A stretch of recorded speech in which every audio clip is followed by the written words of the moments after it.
Chairman لیاقت town فراز حسیب نے union council 3 کے علاقہ مکینوں کی شکایت پر بندانی کالونی کا دورہ کیا اور بندانی کالونی میں متاثرہ پانی کی لائن کا بھی معائنہ کرنے کے دوران کچھ ہدایتیں بھی دیتے دکھائی دے رہے ہیں۔ اس موقع پر وائس چیئرمین اسحاق تیموری، کوآرڈینیٹر صغیر احمد، ناصر جمال، یونین کونسل 6 کے چیئرمین معین عباس، ڈائریکٹر سینیٹیشن ناصر خان اور دیگر بلدیاتی افسران بھی موجود تھے۔ اس موقع پر چیئرمین لیاقت ٹاؤن فراز حسیب نے کہا کہ واٹر اینڈ سیوریج کارپوریشن کی غیر ذمہ داری اور نااہلی کی وجہ سے یونین کونسل 3 میں پینے کے پانی کی لائن کی لیکیجز کی وجہ سے علاقہ مکینوں کو گزشتہ 15 روز سے پانی کی فراہمی منقطع ہے۔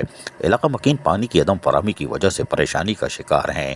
واٹر بورڈ فوری طور پر لائن کی مرمت کر کے پینے کے پانی کی فراہمی کو ممکن بنائے۔ انہوں نے مزید کہا کہ لیاقت ٹاؤن کی عوام پانی کی فراہمی اور سیوریج کے پانی کی نکاسی کے معاملے میں پریشانی کا شکار دکھائی دے رہی ہے۔ لیاقت ٹاؤن میں سیوریج کا ناکارہ سسٹم ہونے کی وجہ سے آئے دن مختلف یونین کونسلز میں سیوریج کا پانی جمع ہوتا رہتا ہے، جس سے لیاقت ٹاؤن کے مکین بری طرح متاثر ہو رہے ہیں۔ خصوصاً خواتین، بچے اور علل صبح فجر کی نماز کے لیے جانے والے بزرگوں کو شدید مشکلات کا سامنا کرنا پڑتا ہے۔ انہوں نے کہا کہ علاقہ مکینوں کی متعدد بار واٹر اینڈ سیوریج کارپوریشن عملے سے شکایت کے باوجود واٹر اینڈ سیوریج کارپوریشن ان مسائل کو حل کرنے کے لیے کوئی اقدامات نہیں کر رہا۔ چیئرمین لیاقت ٹاؤن فراز حسیب نے کہا کہ واٹر اینڈ سیوریج کارپوریشن اپنے ذمے کے کام بر وقت سر انجام دے تاکہ عوامی مسائل حل کیے جا سکیں۔ عزیز عارف، KBS بلدیاتی نیوز کراچی۔ ایسی ہی خوبصورت ویڈیوز فیوچر میں حاصل کرنے کے لیے ریڈ بٹن پر کلک کر کے اور بیل آئیکن کو پریس کر کے ہم سب کے سبسکرائبر بننا مت بھولیے۔